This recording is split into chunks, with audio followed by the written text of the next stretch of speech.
Assalamualaikum warahmatullahi wabarakatuh. Salam sehat kawan Diska.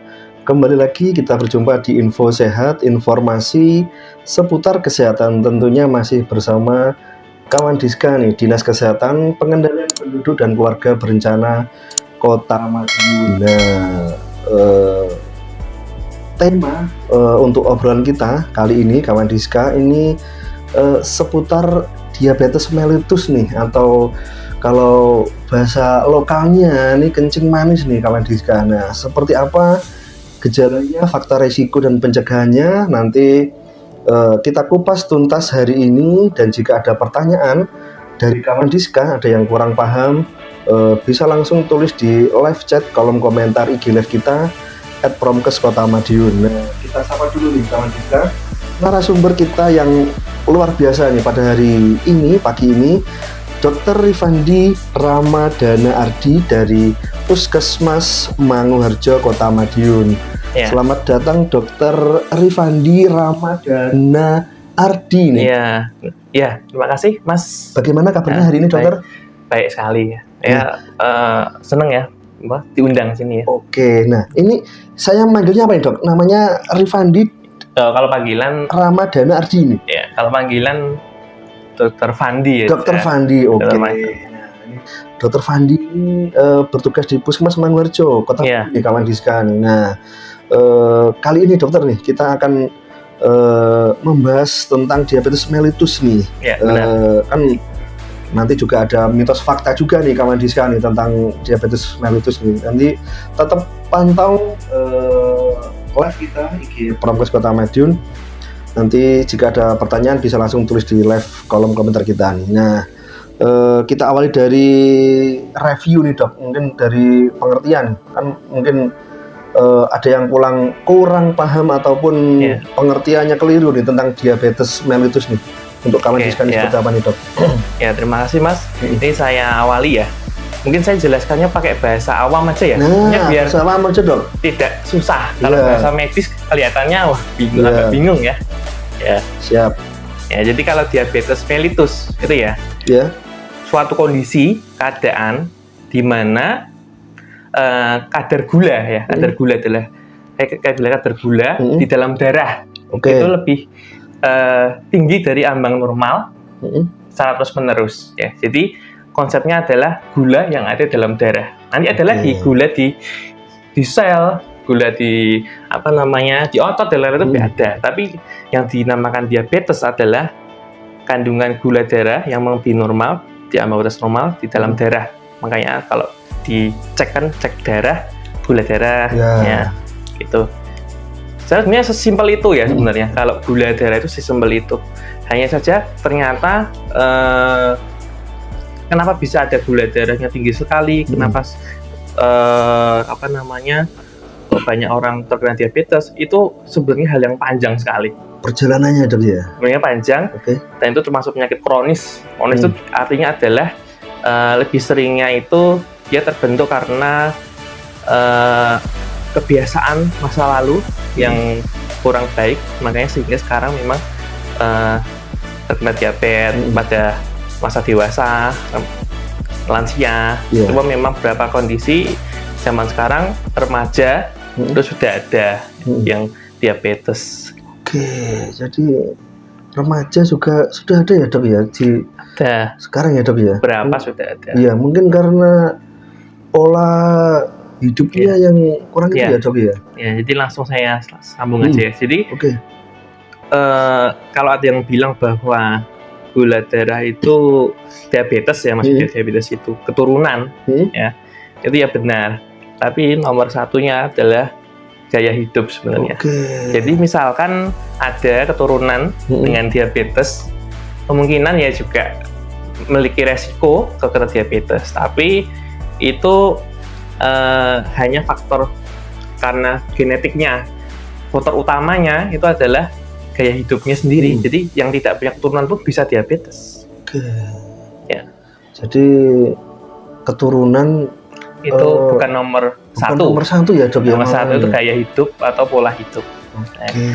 Kemudian langsung boleh. Nah, jadi itu ya kawan Diska. karena di luar sana ini mungkin diabetes nih penyakit keturunan ataupun nanti mbahnya, kakeknya, neneknya, orang tuanya ada yang kena, anaknya, cucunya otomatis kena. Nah itu memang ada faktor resiko keturunan, tapi bukan yang utama ya dok ya. Utama. Nah jadi seperti itu ya kawan Diska. Kembali ke diri kita masing-masing nih, gaya hidup kita, pola hidup kita nih. Makanan, minuman, aktivitas yang kita lakukan seperti apa nih. Nah, nanti akan kita bahas lebih lanjut nih. Nah, sekarang kita lanjutkan nih dok. Untuk jenis-jenis diabetes nih dok, ada berapa sih sebetulnya? Diabetes secara umum ada 2. Ada 2 itu adalah tipe 1, yang tipe 1 sampai tipe 2. Tipe 1 apa? Gampangannya adalah jadi gini, gula, saya sambung ya. Gula itu kan diperlukan tubuh buat energi, ya. Energi di mana dilakukan metabolisme itu di dalam sel ya. Sel itu ada sel organ, ada sel otot itu ada sel ya, sel-sel otot itu. Nah, yang mengedarkan apa? Darah. Ya. Gula di dalam darah itu berfungsi agar gulanya itu bisa dibuat untuk energi di dalam otot, alias adalah aktivitas fisik, olahraga gitu ya. Olahraga itu adalah aktivitas fisik. Tapi gula itu butuh namanya insulin ya. Insulin ya, pemirsa tahu kan insulin suntik obat gitu ya. Nah, pada insulin sendiri itu diproduksi alamiah di tubuh, ada juga itu pankreas ya. Pankreas itu memproduksi insulin. Bahasa kasarnya insulin itu untuk sebagai kunci biar gula dalam darah itu masuk ke sel-sel otot, itu kuncinya ya. Kalau kita bahas lah, tipe diabetes tipe 1 itu kuncinya nggak ada. Ya. Kuncinya ketelesut nih kawan. Ya, jadi pabriknya pankreas itu nggak produksi, jadi nggak ada kuncinya jadi, malah hilang ternyata, bukan ketelesut malah hilang. Jadi di dalam darah ya gulanya di darah aja terus, tidak pindah ke otot, ke organ, tidak ada perpindahan. Jadi hanya di darah terus. Ya itu biasanya memang faktornya dari sejak kecil, sejak anak-anak. Memang untuk dideteksi itu memang rata-rata umur 4-5 tahun baru ketahuan. Ciri-cirinya ya sering buang air kecil ya, buang air kecil. Terus habis itu banyak makan, sering buang air kecil, tapi kok berat badannya kok jarang naik-naik. Ya, itu ada beberapa faktor, tidak murni diabetes tidak menakuti, cuman memang beberapa faktor kondisi ada, cuman beberapa gejalanya seperti itu. Kemudian itu yang tipe 1 itu memang tidak ada kuncinya, nggak ada.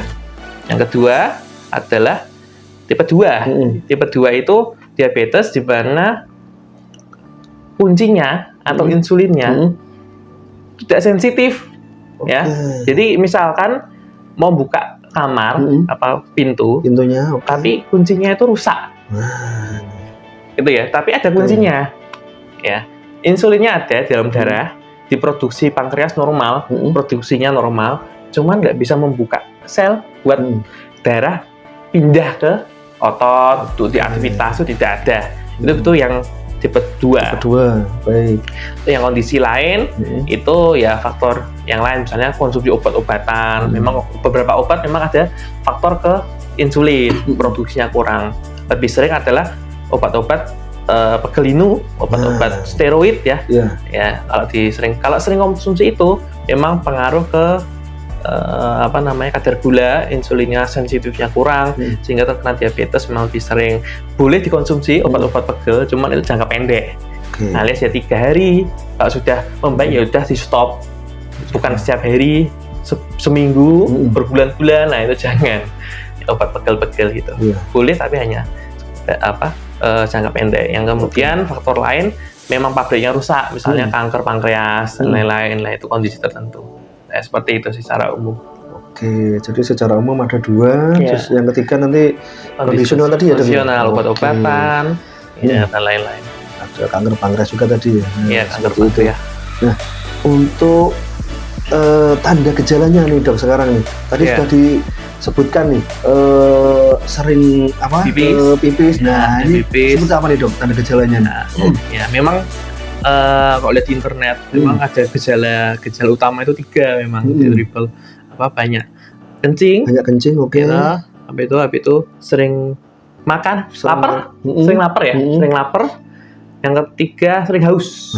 Ya, memang itu tanda klasik ya, tanda klasik, jadi disebutnya tanda klasik 3 itu. Kenapa bisa terjadi? Yaitu ya seputar karena gula darah di dalam darah itu tinggi, alias memang konsentrasinya tinggi. Dengan membayangkan bahwa bahasa gampangannya adalah pembuluh darah itu seperti air, ya.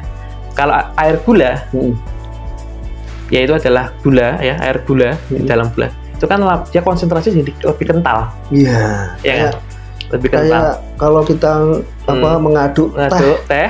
Nah, itu kan kelihatan kayak gimana gitu ya? Teksturnya, konsentrasinya sama airnya lebih kental daripada biasanya, harusnya kan encer gitu ya.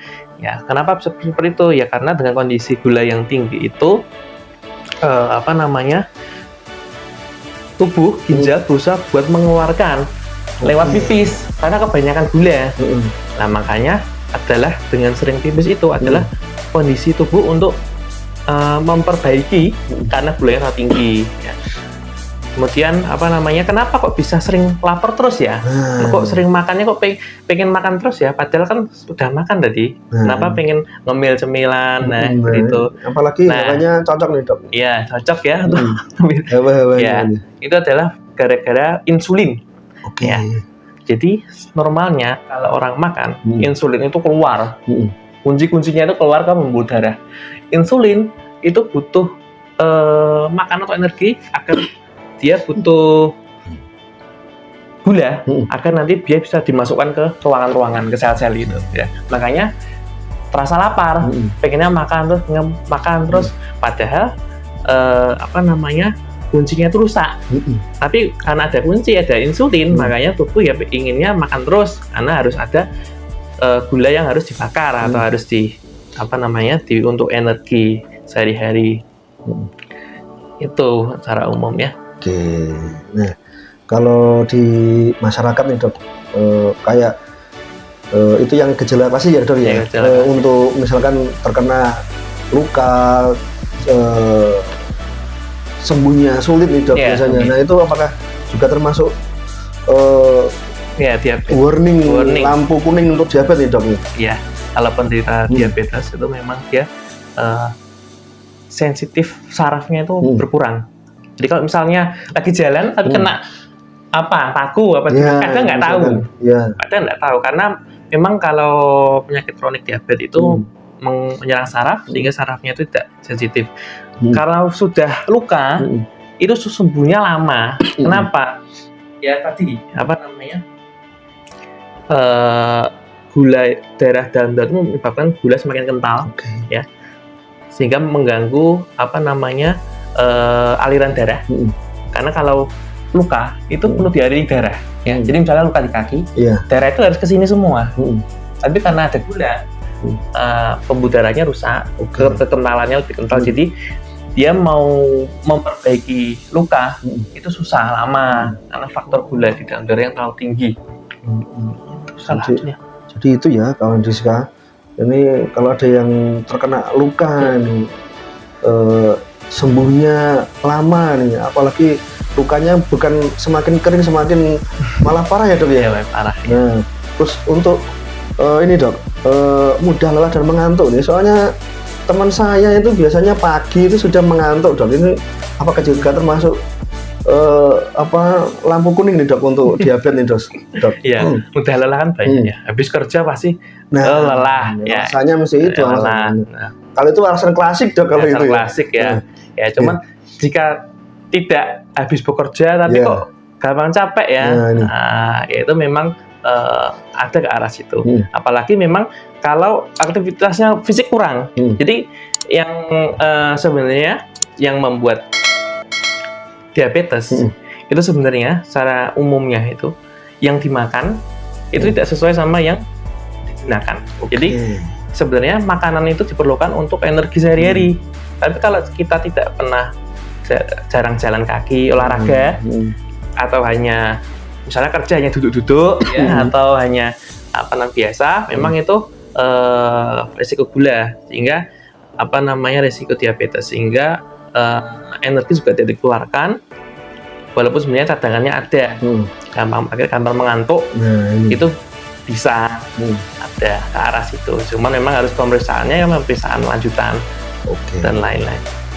Oke, jadi nah, apalagi kalau hari libur nih, biasanya nih pagi sarapan nonton TV loh kok ngantuk. Nah, seperti itu sebisa mungkin harus dihindari ya dok ya, kebiasaan buruk seperti itu ya dok ya. Jadi ya sebisa mungkin dihindari. Karena tadi yang disebutkan oleh dokter tadi, apa yang kita makan itu kan untuk energi kawan Diska. Jadi kan makan, terus setelah makan scroll HP, layah-layah, nah seperti itu. Hawanya enak, ngantuk, nah itu kan seperti itu ya dok ya. Itu kebiasaan-kebiasaan buruk yang harus kita hindari ya dok ya. Sebenarnya sering kita temui ya beberapa orang misalnya buncit ya, buncit gemuk, buncit.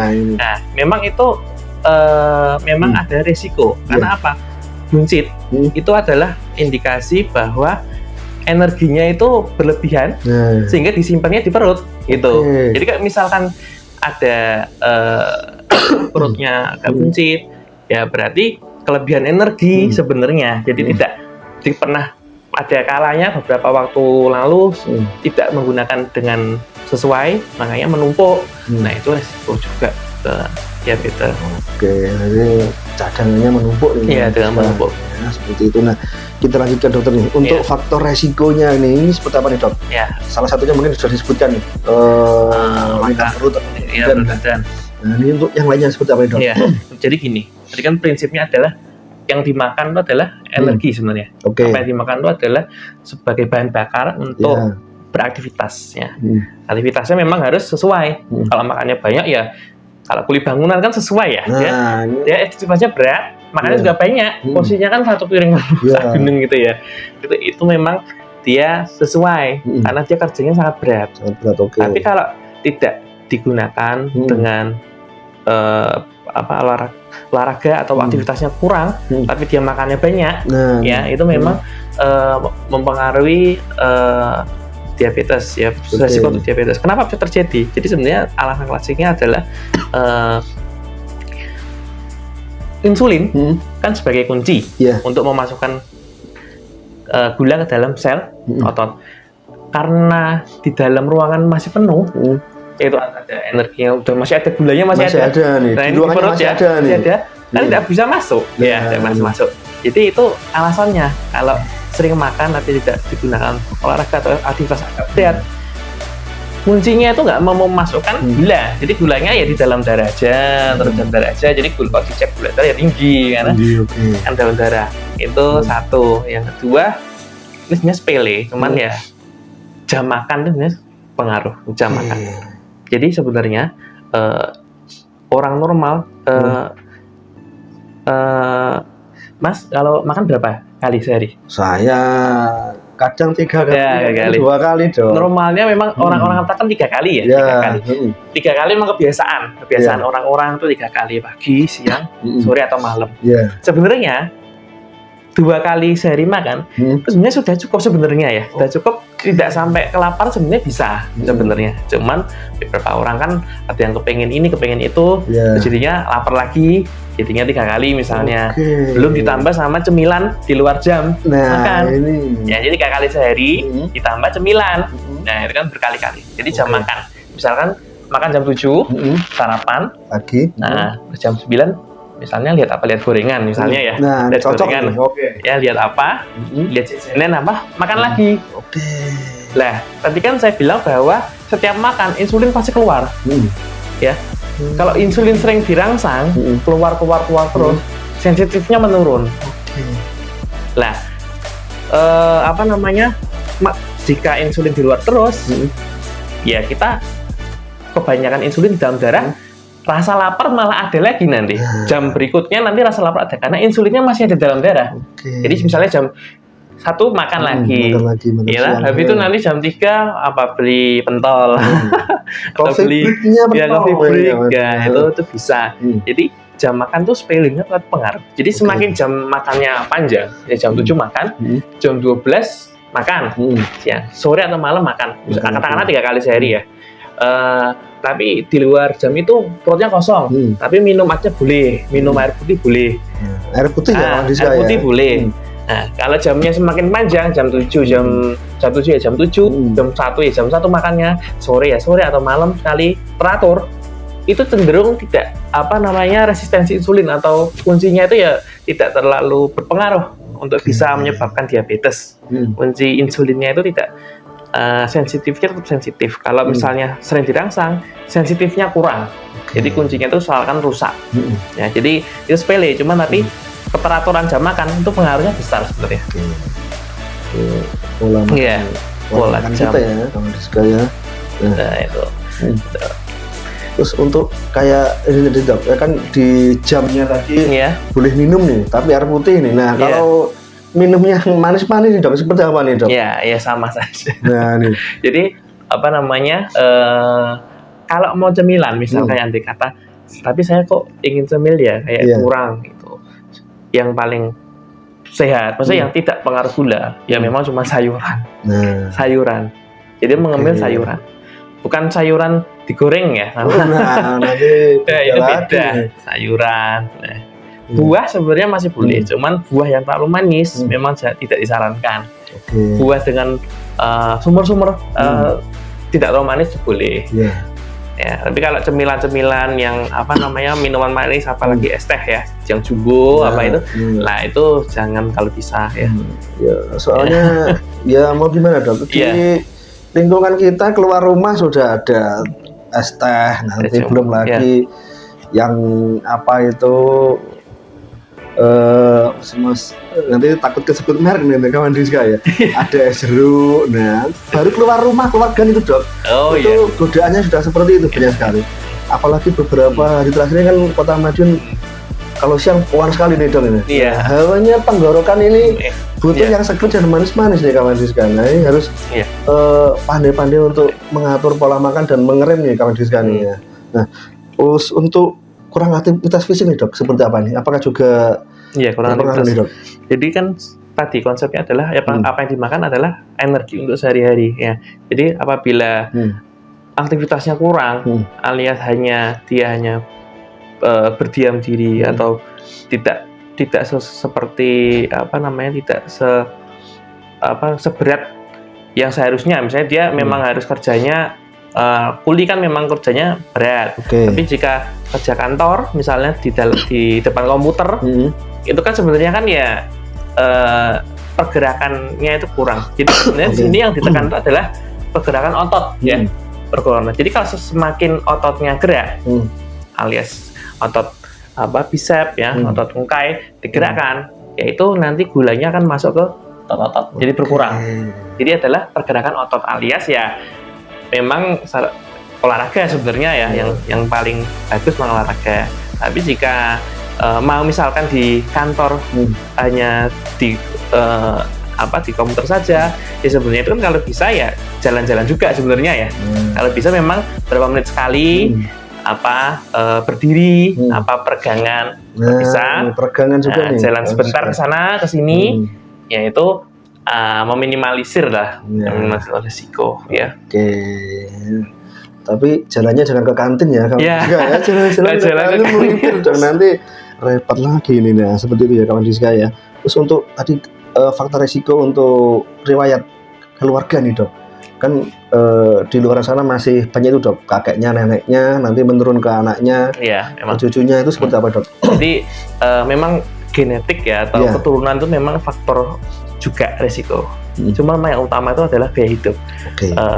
Apabila memang punya keturunan yang diabetes, tapi mereka menjaga asupan, aktivitas fisik juga sesuai, ya tidak yang menjaga pola makan, jam makan dijaga, memang bisa risikonya bisa berkurang untuk menjadi diabetes mellitus, ini bisa berkurang. Jadi memang dengan keturunan bukan faktor utama, cuma hanya ada risiko. Tapi bisa dikendalikan dengan aktivitas fisik dan pola makan yang bagus.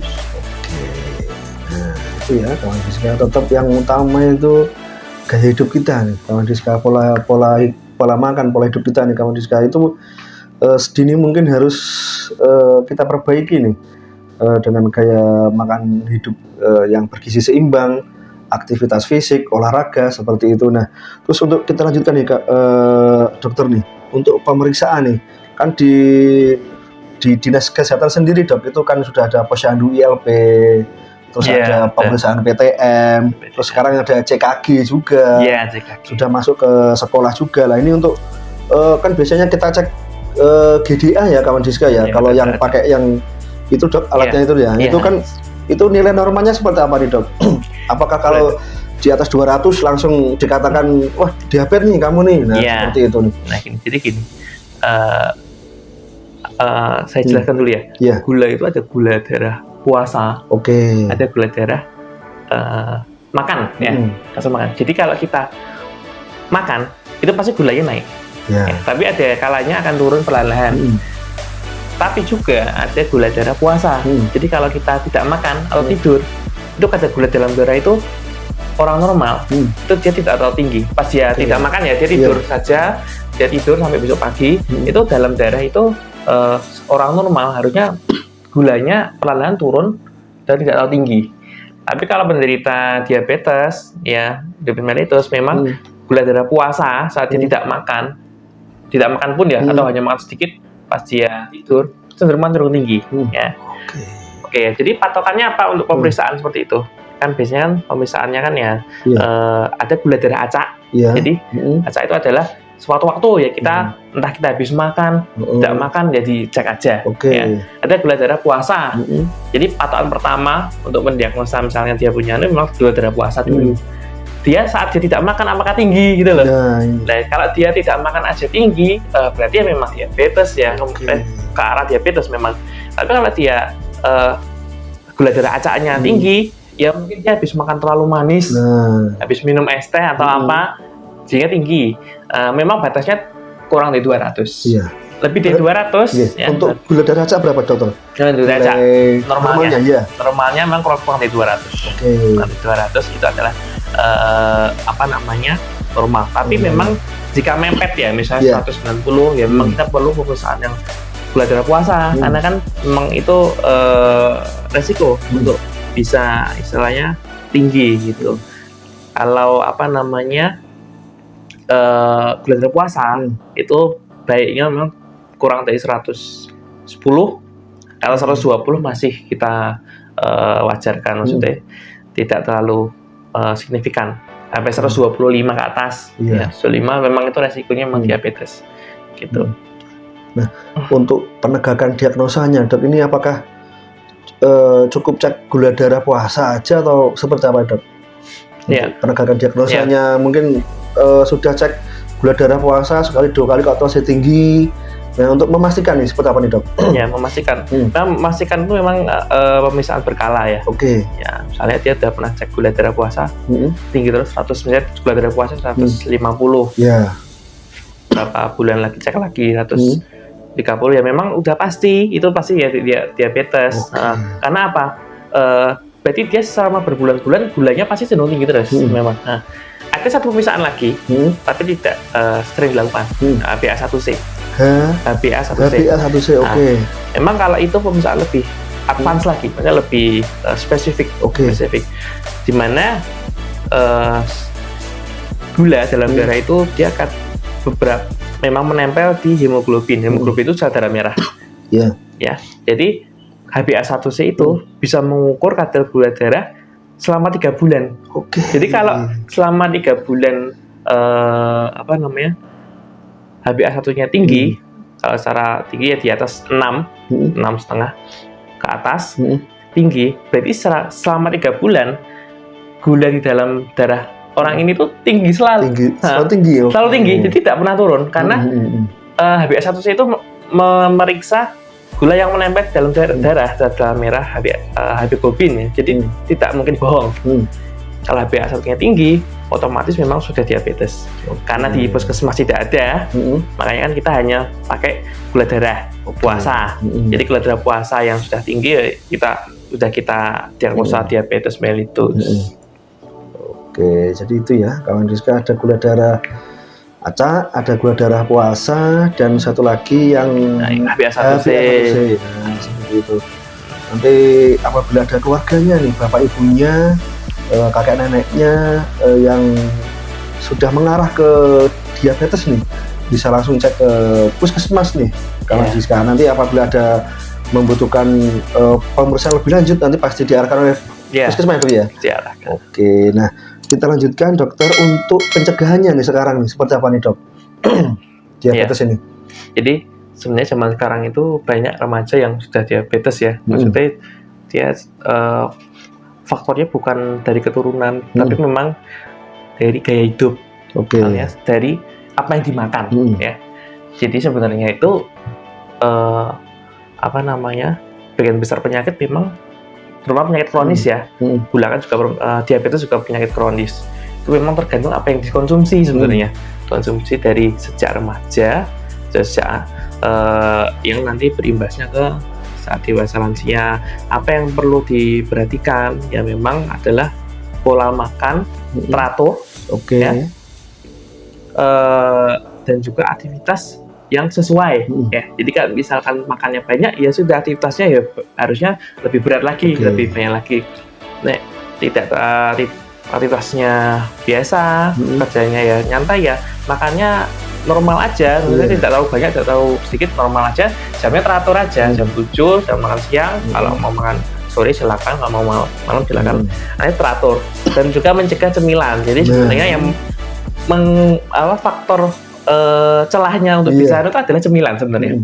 Jadi cemilan yang sering dikonsumsi apalagi waktu kerja atau apa, nah itu adalah pemicu resistensi insulin atau resiko diabetes mellitus. Oke, jadi apalagi sambil ngerumpi ya kalau sekarang jangan tambahannya itu sambil nyemil otomatis kalau bahasa Jawanya rasa-rasan dong. Nah, itu ambil rasa-rasan, makan. Nah, karena terasa enak, nah itu keterusan nih dokter. Nah, seperti itu lah. Sebenarnya ada triknya ya. Misalnya biar kita tidak merasa bersalah banyak ngemil. Ya pertama cemilannya dipilih ya, cemilan yang sehat. Misalnya ya buah atau sayuran pertama. Nah, tidak ada, misalkan tidak ada ya. Triknya adalah ya jangan jauh-jauh dari jam makan. Ya, misalkan makan siang jam 12 ya, jam 1 habis makan, tapi kita mau makan gorengan atau makan buah ya jangan jauh-jauh dari jam makannya itu. Misal habis makan nasi ya, ya 15 menit lagi ya boleh ya apa ya makan sedikit lebih lama. Itu jadi tekniknya jangan jauh-jauh sama jam makan aslinya. Jam 7 ya jam 12 jangan jauh-jauh gitu. Tapi yang terpenting memang aktivitasnya. Iya, jadi aktivitasnya. Intake outputnya nih kawan Siska. Nah, seperti itu. Baik dokter, kita lanjutkan juga nih untuk pengobatannya sekarang nih seperti apa nih? Misalkan seseorang nih sudah didiagnosa diabetes nih, ini seperti apa nih? Iya, memang kita obat itu dosis obat ya. Kalau obat diabetes fungsinya adalah untuk meningkatkan sensitivitas insulinnya, ya kuncinya biar betul lagi bentuknya biar bagus lagi, sensitif kuncinya lagi. Tadi ya dok ya. Nah kuncinya ini biar lebih lebih pas lagi ya, sama diperbanyak jumlahnya. Nah itu prinsipnya obat seperti itu sebenarnya secara umum. Nah obat itu memang dosisnya memang kita sesuaikan. Memang ada beberapa, ada yang dosisnya masih rendah, cuma minum sekali sehari, ada dosisnya 2 kali, 3 kali, ada sampai dosis maksimal, kan tergantung tingkat diabetesnya. Jadi obat itu sebenarnya hanya mengatur mengatur gula dalam darah supaya tidak terlalu meningkat. Kuncinya ada 3 sebenarnya.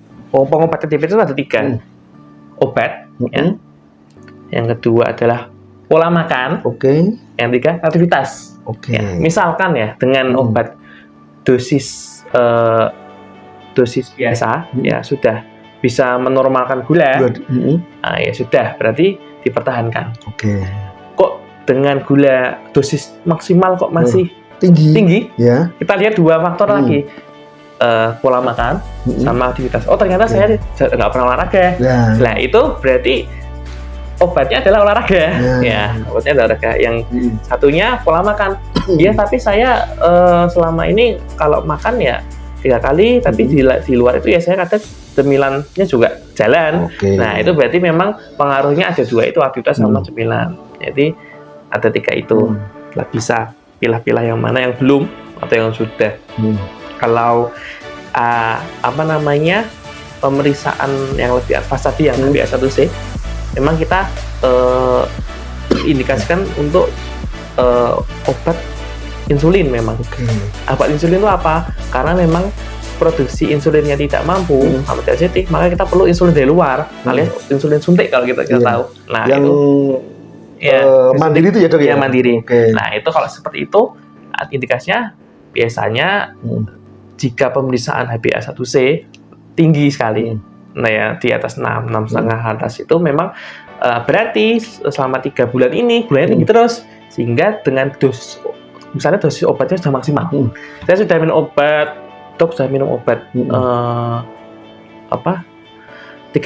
macam 4 kali ya, pagi sebelum makan, setelah makan, siang juga, malam juga, udah pol misalkan ya, udah pol. Tapi saya juga ada olahraga rutin setiap hari. Kemudian pola makan udah saya jaga, saya makan juga 2 kali aja. Makannya juga porsinya yang nggak banyak, kadang sedikit, kadang nggak, tapi masih tinggi gulanya. Nah, memang itu kita pertimbangkan memang pengobatan yang lebih lanjut seperti insulin itu. Jadi itu ya, kalau pengobatannya nih ada 3 tadi pengobatan. Pola makan, aktivitas itu tadi ya. Nah, untuk komplikasinya nih dok nih seperti apa nih? Karena saya pernah mendengar nih, diabetes ini kan termasuk penyakit tidak menular dok ya. Nah itu juga termasuk silent killer nih bahasanya. Itu seperti apa nih dok nih?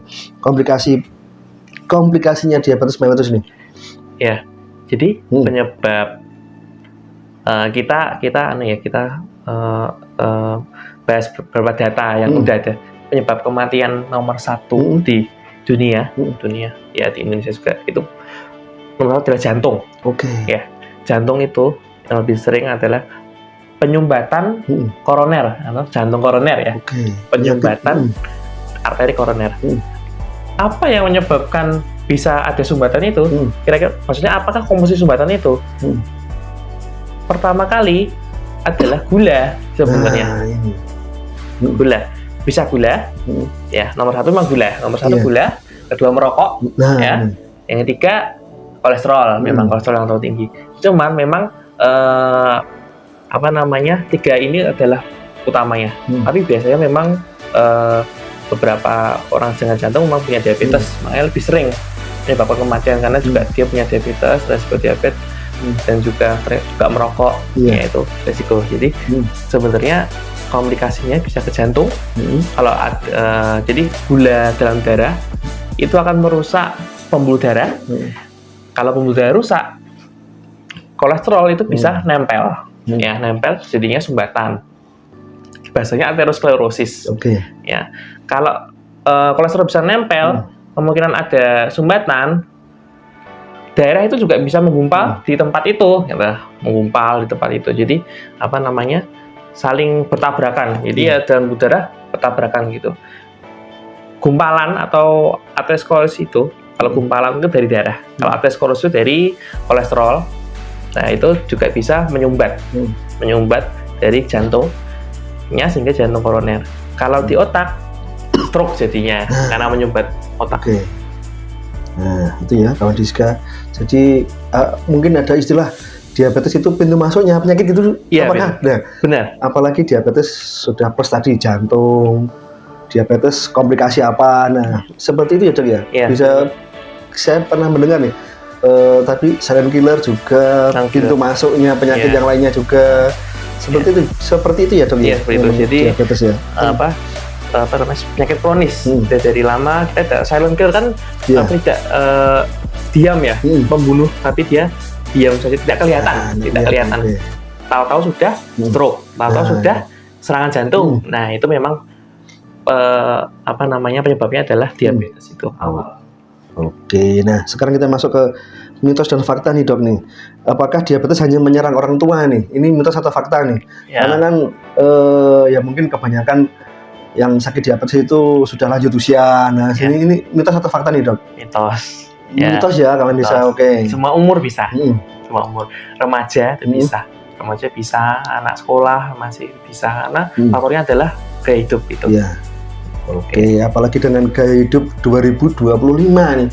Kawan Diska, keluarga aja sudah makanan minumannya itu sudah godaannya sudah tinggi gula sekali ya dok ya? Iya, tinggi gula. Seperti itu. Nah, kita lanjutkan nih.